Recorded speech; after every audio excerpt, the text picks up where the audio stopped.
হামাসের শীর্ষ নেতা ইসমাইল হানিয়া হত্যার বদলা নেয়া সহ আত্মরক্ষা এবং যে কোনো ধরনের হামলার বিরুদ্ধে পদক্ষেপ নেয়ার অধিকার ইরানের আছে। এ ব্যাপারে নিজেদের কঠোর অবস্থানের কথা জানিয়েছেন দেশটির প্রেসিডেন্ট মাসুদ পেজেশকিয়ান। পেজেশকিয়ান বলেন, তেহরানে গুপ্ত হামলা চালিয়ে ইসরায়েল যেভাবে ইসমাইল হানিয়াকে হত্যা করেছে তা আন্তর্জাতিক আইনের গুরুতর লঙ্ঘন। এ ধরনের আগ্রাসনের পাল্টা পদক্ষেপ নেয়ার অধিকার সংরক্ষণ করে ইরান।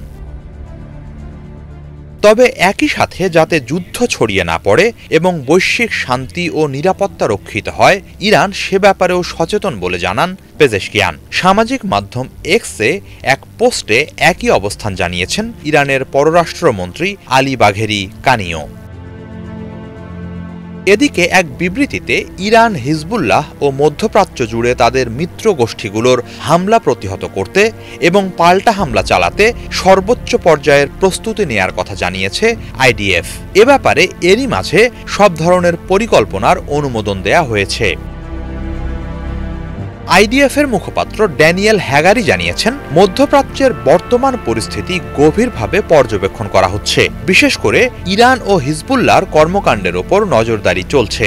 সম্ভাব্য হুমকি মোকাবেলায় লেবাননের আকাশসীমায় ইসরায়েলি বিমান বাহিনী টহল জোরদার করেছে বলেও জানান তিনি। এরই মাঝে যুক্তরাষ্ট্রের ন্যাশনাল সিকিউরিটি কাউন্সিলের মুখপাত্র জন কার্বি জানিয়েছেন, চলতি সপ্তাহের কোনো এক সময় ইসরায়েলে হামলা চালাতে পারে ইরান ও তার মিত্ররা। তবে সেই হামলার ধরন বা তা কোন মাত্রার হবে সেটি অস্পষ্ট। এ ব্যাপারে যুক্তরাষ্ট্র ও মিত্র দেশগুলো সতর্ক আছে বলে জানিয়েছেন কার্বি। হিজল জোবায়ের, বাংলা ভিশন।